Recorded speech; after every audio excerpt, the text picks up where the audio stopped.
Olá, aqui Pastor Odivan para continuar aquelas reflexões sobre o ministério do profeta Elias. Hoje, continuando no capítulo 18, Acabe acusa Elias de ser o perturbador de Israel, versículo 17 do capítulo 18. Elias então responde à acusação: eu não tenho perturbado Israel, mas tu e a casa de teu pai deixaste os mandamentos do Senhor e seguiste aos Baalins, versículo 18. Então Elias diz que mande reunir no Monte Carmelo os 450 profetas de Baal e os 400 profetas de Acera. Acera era um poste ídolo, um tronco de árvore, algo assim que eles adoravam como Deus ao lado de Baal, ou uma deusa ao lado de Baal. Acreditava-se que esses eram que dava a fertilidade à terra, a cria aos animais, que sustentavam a vida, a luz do sol e tudo mais. Tanta coisa esquisita, né? Então o profeta não pode se calar.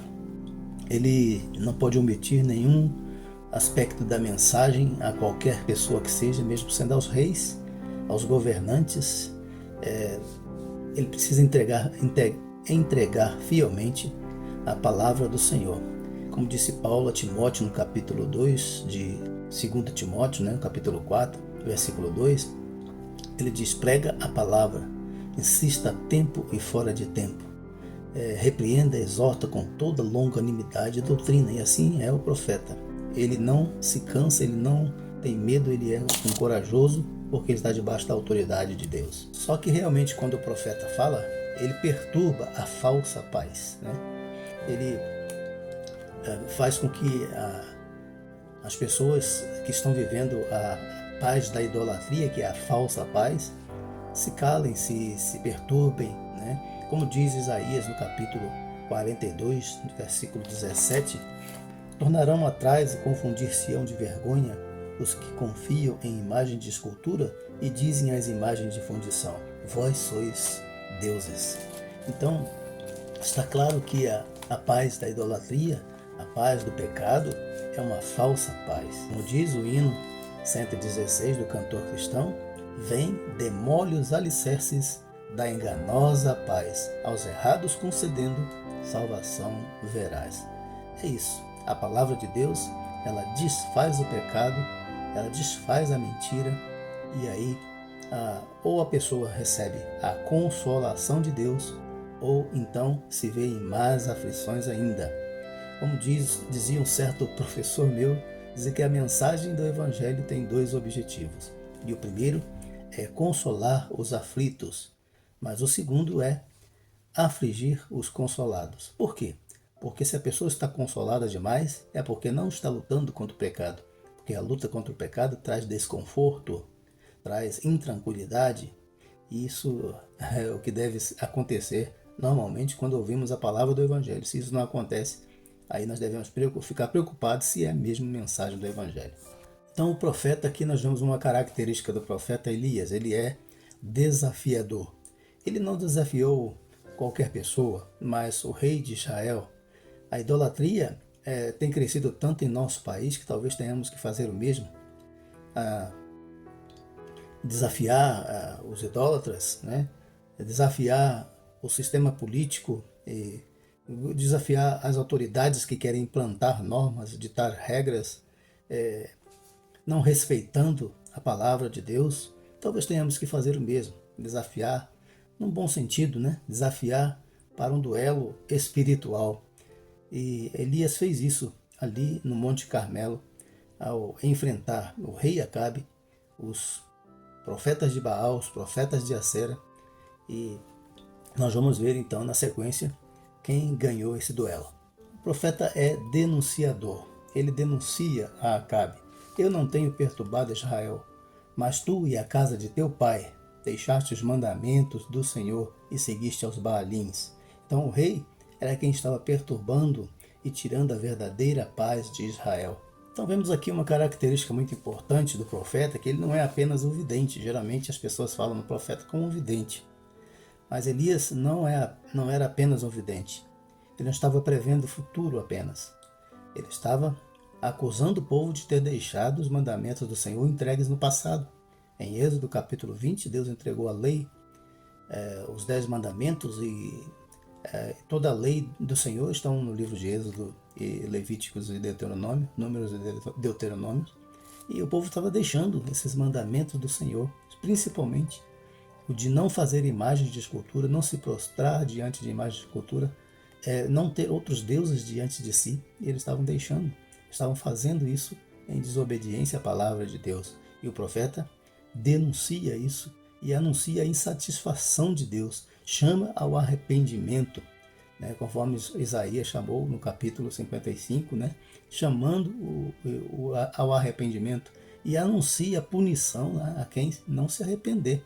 Jeremias fez isso no capítulo 2, versículo 19, que o rei estava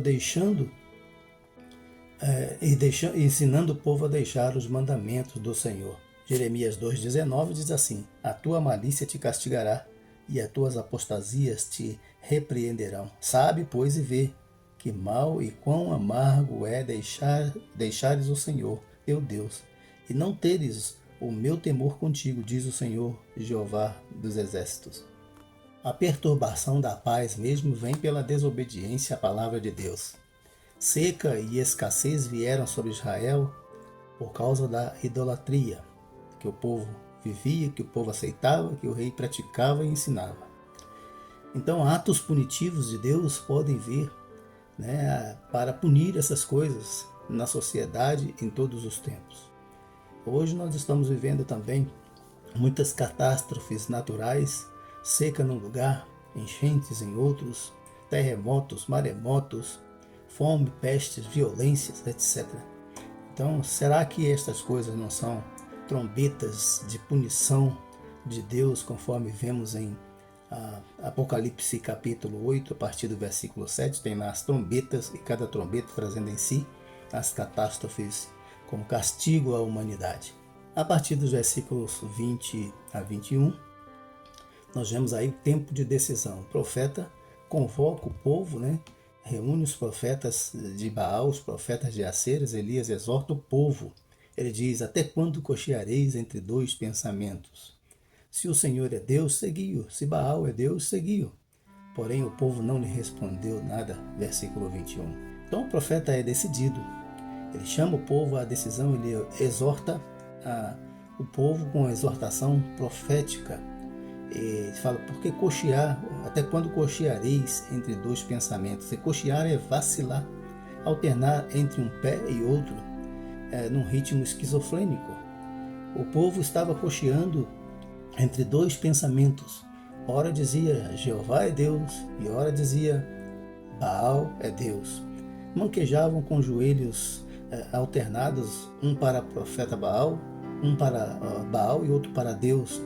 E assim o povo seguia, né? Um joelho vacilante, joelho para Baal, outra hora um joelho para Deus.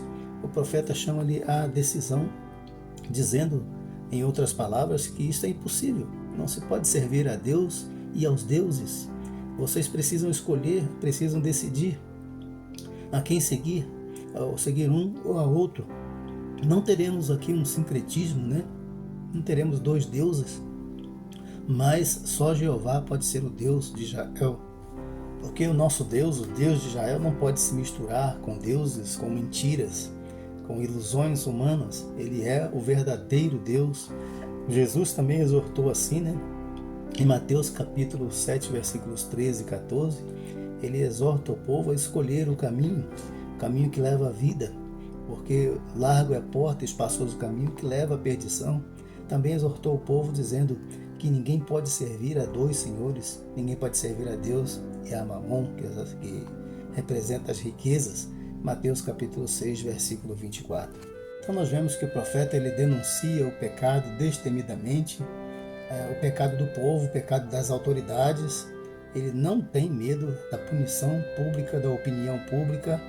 Ele tem uma própria opinião e está seguro dela, de que Yahvé é o único Deus, e assim ele prega, ele anuncia em quaisquer circunstância. O profeta não é como um político que tem a sua conduta baseada em opinião pública, né, da popularidade. Não, o profeta só se preocupa com a opinião de Deus. É a opinião de Deus que é importante para o profeta. Mas Elias desafiou o povo e o povo ficou em silêncio, ou seja, não houve decisão, né? Não houve conversão ao Senhor. Sinal de que a idolatria já tinha se instaurado em Israel, e já estava impregnada na vida do povo. Então, o lugar que outrora era de Yahvé agora pertencia a Baal, e isso não poderia continuar assim. E mais uma razão para que não houvesse chuva, porque muita gente poderia pensar, não houve chuva porque o profeta profetizou. Não, mas é porque houve chuva porque o povo estava acreditando errado, que era Baal que dava chuva, que era a cera que dava chuva, que sustentava a vida. Agora vou mostrar para o povo quem é que realmente sustenta a vida. E Yahvé disse que não vai chover, e não vai. Só quando ele disser que vai chover, então que vai. Então o povo precisa acreditar, precisa confiar em Deus, mostrar para o povo que Baal não é nada, a cera não é nada, Deus é que é Deus. E agora o desafio de Elias no Monte Carmelo, os 450 profetas de Baal e os 400 de Acera, é mais um desafio para provar ao povo. E por isso ali estava reunido todo o povo, o rei e os profetas de Baal e de Acera.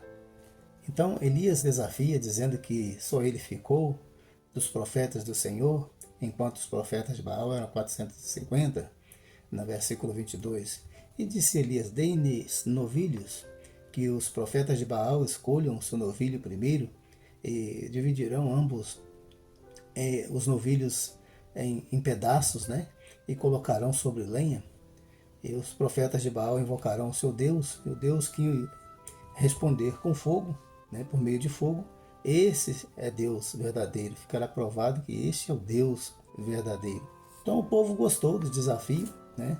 E assim fizeram. Os profetas de Baal prepararam primeiro o seu novilho. Então invocaram a Baal, diz o versículo 26, invocaram a Baal, porém não houve voz, ninguém respondeu. E saltavam ao redor do altar que tinham feito, né? E ninguém respondeu. Isso fizeram até o meio-dia, dizendo, Baal, responde-nos. Porém não houve resposta. Claro, Baal não existe. É só coisa da imaginação humana. E quando a gente tira uma coisa que é real, que é verdadeira, que é da palavra de Deus, e coloca as nossas mentiras, quem está por trás dessas mentiras são demônios. É Satanás. É Satanás que trabalha com mentira. Desde o princípio, Jesus disse sobre isso, né? Ele é o pai da mentira, porque ele mente desde o princípio. Lá em João capítulo 8, versículo 44, Jesus diz que ele é o pai da mentira. E o ofício dele é enganar, é mentir. E as pessoas que vivem enganadas vivem debaixo do poder de Satanás. Precisam ter a visão abertas pelo Evangelho, que é a verdade. Enquanto os profetas de Baal imploravam para uma resposta de Baal, e sem nada acontecer, Elias zombava deles. Elias dizia, clama em altas vozes, pois ele é Deus. Talvez esteja pensando, ou tem alguma coisa que fazer, ou que intente alguma viagem, talvez esteja dormindo e necessite de que alguém o desperte. No versículo 27. E eles gritavam alto, retalhavam o corpo, conforme o costume deles, né? Assim o fizeram até a hora da oferta de cereais, conforme diz o versículo 29, mas não houve resposta nem atenção alguma, versículo 29. Não houve resposta nem atenção alguma. É assim, o clamor da idolatria não tem resposta, não tem atenção alguma. E quando tem uma resposta, pode crer, é mentirosa, é enganosa. Elias desafiou então, em tom de desabafo. Só eu fiquei. Ele se sentia só enfrentando os profetas de Baal, os profetas do falso Deus. O povo gostou do desafio até, né? Da pregação, do desafio de Elias. O povo gostou do discurso, mas não obedeceu. Não basta apenas ouvir um sermão e achar que esse sermão é lindo, maravilhoso, é bom, é verdade, se não obedecer. O que vale é a obediência. Nada mais importa, né? O povo gostou do sermão, mas não queria obedecer. Os profetas de Baal então tinham oportunidade também de provar agora se seu Deus era verdadeiro ou não, se podia responder a alguma oração ou não. Baal significa dono, senhor, marido. Esses títulos foram dados ou eram títulos empregados à relação do povo de Israel com Deus. Deus era o Senhor de Israel, o dono de Israel. Deus era considerado também o marido de Israel. A nação tinha casado com o Senhor, um pacto lá feito por Moisés, né? E para prefigurar isso também, o profeta Oséias teve de casar com uma prostituta, né? Encarnando assim a mensagem, porque tal era o profeta casado com uma prostituta, tal era Jeová casado com uma nação adúltera, uma nação prostituta que abandona o Senhor, que trai a aliança, que trai os acordos, que trai os pactos feitos com Deus. Então assim estava se comportando o povo de Israel. O povo acreditava que Baal era Deus dos bosques, das montanhas, que dava fertilidade da terra e a produção agrícola, né? A adoração a Baal incluía abusos sexuais e sacrifício de crianças até. Então é uma coisa absurda que não poderia ser admitida pelo povo de Deus, mas estava sendo praticada e o povo estava aceitando isso. Então vemos aqui que a idolatria é uma espiritualidade cega, um Deus imaginário e real, né? Se Baal era Deus da produção agrícola, por que Samaria estava passando fome? Por que o povo estava passando fome? Por que estava a seca? Por que não tinha chuva? Baal não podia fazer nem chover. Vemos também como Israel deixou o manancial de águas vivas e estava, como denunciavam os profetas, cavando para si cisternas de águas ruins, de águas amargas, e colhendo amarguras através disso. Então, opor-se ao doador da vida é se autocondenar à morte. É isso. E as pessoas não se dão conta disso, falam de Deus como se estivesse falando de um qualquer, como se estivesse falando de um político, como se estivesse falando de uma pessoa humana. Não, Deus é Senhor, é soberano, é dono de todas as coisas. E tudo acontece conforme a permissão dele, né? Nada pode acontecer, nada pode ser realizado se ele não quiser, se ele não permitir. Então os profetas de Baal invocaram o seu Deus, né? Seu Deus com D minúsculo, desde a manhã até o meio-dia, porém não houve voz, não houve resposta alguma. Excitavam-se desesperadamente, perderam o domínio de si mesmos numa prática diabólica que é comum a muitos até hoje, né? Lógico, Baal não existe, não vai haver resposta. Os deuses das imaginações humanas são deuses cegos, surdos, mudos, estáticos. Salmo 115, versículos de 4 a 7 denunciam isto, né? Que tormento é clamar a um Deus que não responde? Elias zombava deles e eles desesperavam-se, ao ponto de gritarem e cortarem-se, conforme seu costume, né? Que era, chegava a retalhar o corpo. O culto deles durou até a hora da oferta de cereais. À tardinha, conforme Êxodo 29, versículo 39, Levítico 6, 20 relatam, né? Porém não houve voz, nem resposta, nem atenção alguma. Muitas pessoas clamarão até os últimos dias de suas vidas sem obter resposta, porque estão clamando ao Deus errado, estão tendo crenças vãs. Pior ainda, entrarão no juízo de Deus, né? E não subsistirão, conforme diz o Salmo 1, versículo 5. Porque o Senhor conhece o caminho dos justos, mas o caminho do ímpio conduz à ruína, à perdição. Então, os ímpios não subsistirão no juízo, nem os pecadores na congregação dos justos. Porque o Senhor conhece o caminho do justo, mas o caminho do ímpio perecerá. Então a idolatria é uma adoração absurda.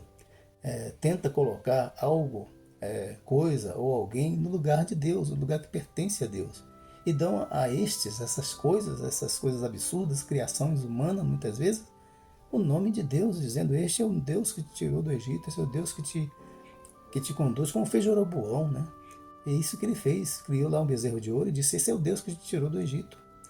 Uma blasfêmia, né? Isso aqui é blasfêmia, atribuir a deuses, a demônios, a de Satanás, as obras que são de Deus. Por causa da sua obstinação na idolatria, Israel desapareceu no cativeiro assírio, deixou de ser uma nação. O que sobrou do povo de Israel era do reino do sul e também um restinho do reino do sul, pela misericórdia de Deus. O reino do sul era Judá, né? Então os idólatras, né, de hoje também não ficarão impunes. Deus não deixará ninguém impune, né? A idolatria, o pecado tem a sua recompensa e o seu salário é a morte. Nós vemos também que o profeta Elias ironizou Baal, né? Mas a ironia dele não foi uma ironia humorística, né? Não.